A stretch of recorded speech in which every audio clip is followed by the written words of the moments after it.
आज से UP board 2022-23 में परीक्षा देने वाले क्लास 10th के सभी स्टूडेंट्स के लिए क्लास 10th की मैथ की क्लास स्टार्ट की जा रही है विधिवत तरीके से। तो सबसे पहले जान लेते हैं कि मैथ में कितने लेसन हैं। तो मैथ में टोटल 15 लेसन है। ठीक है, पहला लेसन जो है वो है वास्तविक संख्याएं और लास्ट का जो लेसन है वो है प्रायिकता।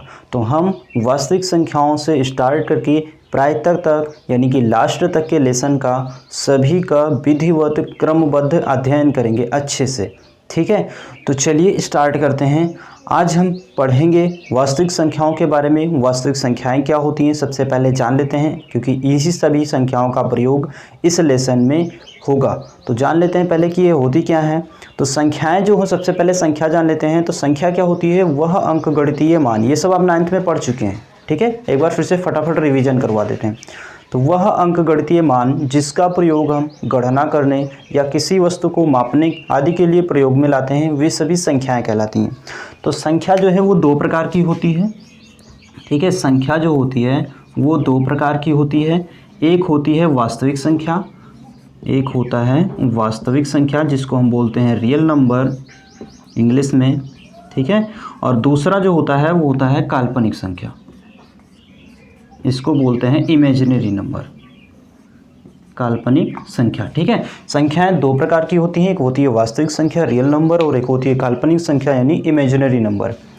काल्पनिक संख्या ये जो है आप 11th में पढ़ेंगे, यानी ऋणात्मक संख्याओं का वर्गमूल काल्पनिक संख्या कहलाता है। इतना आज जान लीजिए, बाकी इसके बारे में विधिवत आप कक्षा 11 में पढ़ेंगे। वास्तविक संख्या जो है ये हमारा पहला लेसन है, इसके बारे में जानते हैं। तो वास्तविक संख्याएं भी बहुत से प्रकार की होती हैं। ठीक है, वास्तविक संख्याएं भी बहुत से प्रकार की होती हैं, इनसे बहुत सारे टाइप होते हैं। तो जानते हैं पहले ये सभी जो लिखे हुए हैं, प्राकृतिक संख्या, पूर्ण संख्याएं, ये सभी इसी के टाइप हैं, इसी के प्रकार हैं। तो पहले इनको जान लेते हैं कि ये वास्तविक संख्याएं क्या होती हैं, पूर्णांक क्या होते हैं, पूर्ण संख्या क्या होती है। तो पहला है हमारा प्राकृतिक संख्या। तो प्राकृतिक संख्या किसे कहते हैं, वे सभी संख्याएँ जिनका प्रयोग हम अपने जीवन में प्रतिदिन करते रहते हैं। जैसे मान लेते हैं स्टार्टिंग से 1, 2, 3, 4, 5 ऐसा डैश डैश डैश करके। जैसे हमें किसी भी संख्या को काउंट करना हुआ या किसी भी संख्या को गिनना हुआ तो क्या करते हैं, संख्या 1 से स्टार्ट करते हैं। जैसे हमारे पास कितने मार्कर हैं तो कितने से गिनेंगे, पहले 1 उसके बाद 2। यानी कोई भी संख्या स्टार्ट करने के लिए हम कहाँ से स्टार्ट करते हैं, 1 से। तो प्राकृतिक संख्याएं वे सभी संख्याएं होती हैं जिनका स्टार्ट यानी जिनका प्रारंभ 1 से होता है। 1 से लेकर के जितनी भी धनात्मक संख्याएं होती हैं वे सभी प्राकृतिक संख्याएं कहलाती हैं। अगला है पूर्ण संख्या यानी होल नंबर। पूर्ण संख्या क्या होती है, सभी प्राकृतिक संख्याओं के आगे यदि हम 0 और ऐड कर दें, 0 और बढ़ा दें इसमें, तो 0, 1, 2, 3, 4, 5, 6, ठीक है, ऐसे डैश डैश डैश करके इस तरह से जितनी भी संख्याएं होंगी वे सभी पूर्ण संख्याएं कहलाती हैं। यानी प्राकृतिक संख्याओं के आगे अगर हम 0 और लगा दें तो ये सभी संख्याएं क्या हो जाती हैं, पूर्ण संख्याएं हो जाती हैं। उसके बाद अगला है पूर्णांक। तो पूर्णांक क्या होता है, पूर्णांक सभी पूर्ण संख्याएं आती हैं पूर्णांक में और सभी ऋणात्मक संख्याएं आती हैं। तो सबसे पहले हम पूर्ण संख्याएं लिख लेते हैं। पूर्ण संख्या क्या है, 0, 1, 2, 3, 4, 5 ऐसे ही बढ़ा सकते हो अपने हिसाब से जितना भी बढ़ाना चाहो। ठीक है, इसमें क्या होता है, ऋणात्मक संख्याएं भी आती हैं। तो ऋणात्मक संख्याएं इस साइड में रहेंगी, -1, -2, -3, ठीक है, डैश डैश डैश करके ये भी बहुत आगे तक जाएंगी, जितना बढ़ा सकते हैं। तो ये सभी संख्याएं यानी सभी ऋणात्मक संख्याएं और सभी धनात्मक संख्याएं और शून्य, ये सभी क्या होते हैं, पूर्णांक होते हैं। आगे है हमारा परिमेय संख्या। तो परिमेय संख्या क्या होती है, परिमेय संख्या वे होती हैं जिन्हें हम P/Q के रूप में लिख सकते हैं। यानी ऐसी संख्याएं जिन्हें हम P/Q के रूप में लिख सकते हैं वे होती हैं परिमेय संख्याएं। जैसे मान लेते हैं 1/2, ठीक है, 2/3, 5/4, 8/10, ठीक है। इस तरह से जितनी भी संख्याएं होंगी जिन्हें हम P/Q के रूप में लिख सकते हैं। और यहाँ Q का मान जो होगा, Q का मान वो 0 के बराबर कभी नहीं होगा। यानी नीचे जो हर वाला मान है ये 0 के बराबर कभी भी नहीं होगा। और ऊपर वाला मान जो है, ऊपर वाला मान और नीचे वाला मान, ये जो P और Q होता है, P/Q, ये हमेशा क्या होता है, पूर्णांक होता है। ये हमेशा क्या होता है, एक पूर्णांक होता है। ठीक है, पूर्णांक में कोई भी संख्या आ सकती है, माइनस वाली भी आ सकती है और प्लस वाली भी आ सकती है और शून्य भी आ सकता है, लेकिन नीचे का मान जो है वो हमेशा कभी भी शून्य नहीं होगा। ठीक है, ये होता है परिमेय संख्या। अगला है अपरिमेय संख्या, इसे बोलते हैं इर्रेशनल नंबर। तो अपरिमेय संख्याएं वे संख्याएं होती हैं जिन्हें हम रूट में लिखते हैं। जैसे √2, √3, √5, √7। जितनी भी संख्याएं हम रूट में लिखते हैं वे सभी अपरिमेय संख्याएं कहलाती हैं। या ऐसे भी लिख सकते हैं इसको हम, जैसे लिख दें 1.33333 ऐसे डैश डैश डैश, ये बढ़ता ही जाता है, कभी कटता नहीं है। तो वे सभी संख्याएं जिनका अंत ना हो वे सभी क्या कहलाती हैं? अपरिमेय संख्याएं कहलाती हैं। पाई भी क्या है? पाई एक मान होता है पाई। पाई भी एक अपरिमेय संख्या है। ठीक है, आगे है सम संख्या। तो वे सभी सम संख्या किसे कहते हैं? वे सभी संख्याएं जिन्हें हम 2 से डिवाइड कर सकते हैं या काट सकते हैं, भाग कर सकते हैं, वे सभी संख्याएं सम संख्याएं कहलाती हैं। जैसे 2 है, 4 है, 6 है, 8 है, 10 है, 12 है। ठीक है, इस तरह से बहुत सारी संख्याएं हैं जिन्हें हम क्या कहते हैं? सम संख्याएं कहते हैं। अगला है विषम संख्या, ऑड नंबर। तो विषम संख्याएं क्या होती हैं? जो 2 से डिवाइड नहीं होती, यानी वे संख्याएं जो 2 से भाग ना हो, विभाजित ना हो, वे सभी क्या कहते हैं? क्या कहलाती हैं? विषम संख्याएं कहलाती हैं। जैसे 1 है, 3 है, 5 है, 7 है, 9 है। ठीक है, ये सभी क्या कहलाती हैं? विषम संख्याएं कहलाती हैं। आगे है भाज्य संख्या, कंपोजिट नंबर जिसे बोलते हैं। तो भाज्य संख्याएं क्या होती हैं? वे संख्याएं जो एक और स्वयं के अतिरिक्त किसी अन्य संख्या से भी विभाजित हो जाएं, वे सभी संख्याएं भाज्य संख्याएं कहलाती हैं।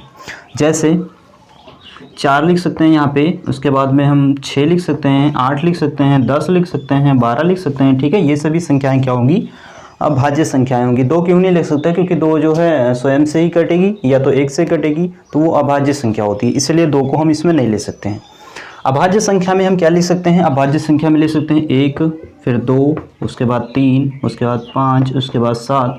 ये सभी संख्याएं क्या हैं? अभाज्य संख्याएं हैं, क्योंकि ये सभी क्या है? या तो स्वयं से कटेगी या तो 1 से कटेगी। सॉरी, ये भी अभाज्य नहीं होगा। ठीक है, ये अभाज्य संख्या नहीं होगी क्योंकि ये सब सिर्फ स्वयं से ही कट रही है।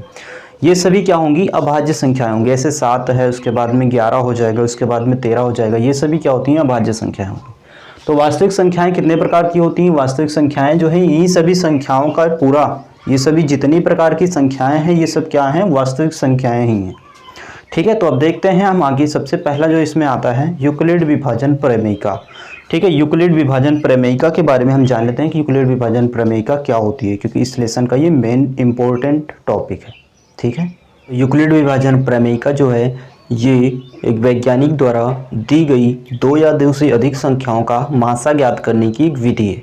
तो देखते हैं। तो इसकी परिभाषा हमने लिख दी है कि 2 धनात्मक पूर्णांक a और b, यानी क्या होने चाहिए? a और b दिए रहने पर ऐसी अद्वितीय पूर्ण संख्याएं q और r विद्यमान है कि a बराबर bq प्लस r।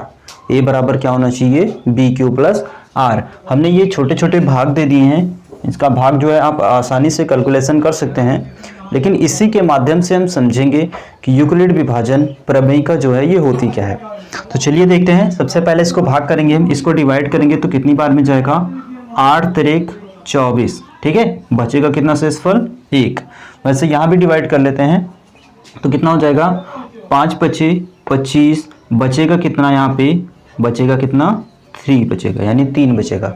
यहाँ पर अगर डिवाइड करें तो कितनी बार में जाएगा?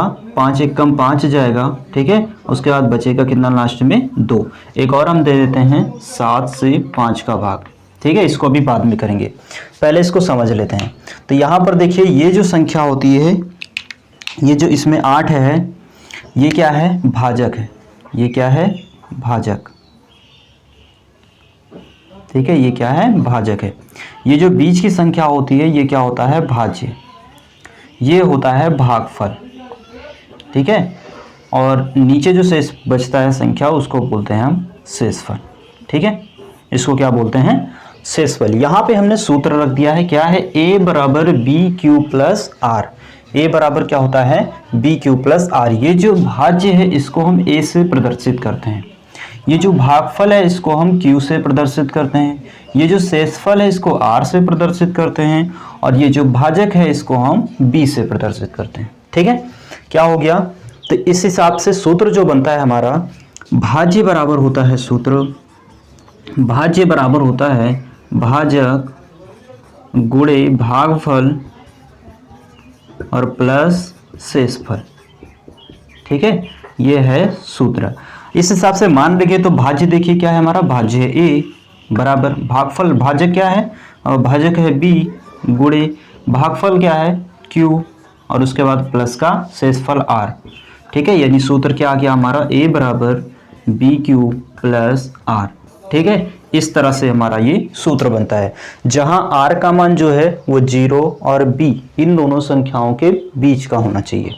ठीक है, तो यहाँ अगर हमें इस तरह से लिखना है इसको, तो कैसे लिखेंगे, देखिए सबसे पहले क्या होना चाहिए, ए का मान, ए का मान कितना है 25 है, ए का मान कितना है 25 बराबर, उसके बाद बी, बी का मान कितना है हमारा 8 है, बी का मान कितना है 8 गुणे क्यू, क्यू का मान कितना है 3 है, उसके बाद प्लस आर कितना है 1। ठीक है, इस तरह से इसको हम लिख सकते हैं, क्योंकि इधर का मल्टीप्लाई करिए, देखिए कितना आएगा 8 त्रिक 24, 24 में अगर 1 जोड़ेंगे तो 25 के बराबर आएगा।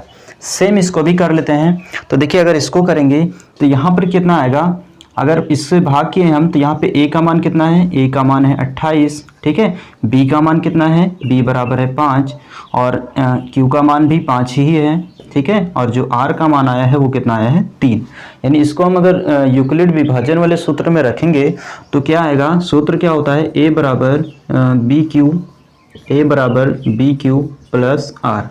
ए का मान कितना है हमारा 28 है। ठीक है, इस साइड में मान रखेंगे तो देखिए बी का मान कितना है 5 है और गुणे क्यू का मान भी कितना है 5 ही है और प्लस आर, आर का मान कितना है 3।